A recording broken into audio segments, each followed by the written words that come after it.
matters right now. I'm Gemma Gadet.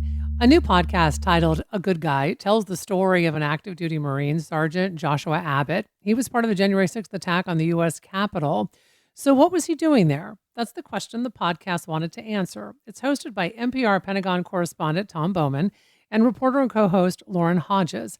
The podcast dropped last week, and our Morning Edition host, George Prentice, sat down with Bowman and Hodges. Let's take a listen. Lauren Hodges, my question is for you. Talk to me about how a podcast is the ideal framework to tell this story. Well, it's longer, and this was a very complex story, so we really needed some time to get into Josh and, his profile, what he was trying to tell us, and then some of the longer, more complex themes of how it impacts the military, the changing story of January 6th overall, and the definition of extremism and whether there's a problem with it in the military. Tom Bowman, can you talk about who did or did not cooperate with telling this story? Well, Josh certainly cooperated. We spoke with him for, I guess, almost 4 hours over two days. Mm-hmm. And one of the interesting things about this is, after January 6th, Defense Secretary Lloyd Austin, had this stand down to remind all the troops that you have to, abide by your oath to the Constitution, protected against all enemies, foreign and domestic. Then he hired this official to come up with a definition of extremism, what you can and can't do in the military.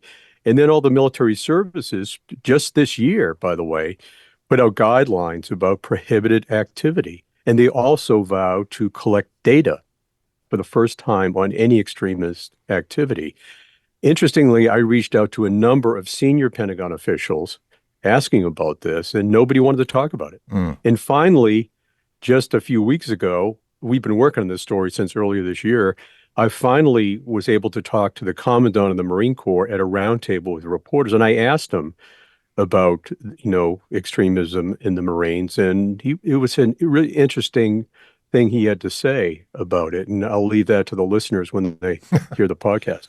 Was there anything well before the election of 2020 that would lead anyone to connect the dots of Josh's life before and what happened on January 6th? I don't think so with Josh in particular. I mean, he was, joined the Marine. He was a 20-year-old sergeant on January 6th when he went into the Capitol. Before that, if there's anything that kind of jumps out here, it's where do you get your news from? And for Josh, it was only Fox News. And also sort of right-wing conservative websites, which clearly are slanted. So part of this story, I think, for those in the military and really for all Americans is, where do you get your information from? And is it misinformation? Is it incredibly slanted information?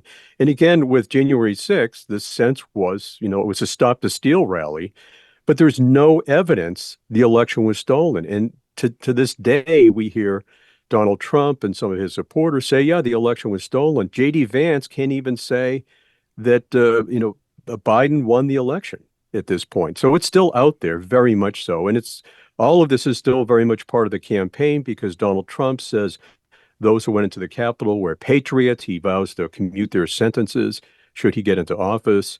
And then Kamala Harris says Donald Trump incited a riot, incited an insurrection. You can't vote for him. He doesn't deserve to be president. So here we are, George, almost 4 years later, it's still very much a part of the political landscape. And I find that just really, really amazing.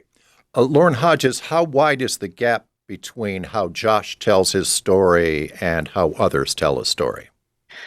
Well, this was a big part of our podcast, was listening and absorbing his version, but also being confused by it, because Tom and I were both out there at the Capitol on January 6th covering the insurrection, and what we experienced was very different from the version Josh gave us. I think it's different from what most of us have seen on TV. And when he wanted to portray himself as this bystander, this person who just kind of stood back, took pictures, and in fact didn't even see any violence, he says, didn't even see any rowdiness or aggression, no broken glass. The police were fine with them being there. We were like, what? and needed to dig in a bit more. And what we found in that process was there was a gap, a pretty big one.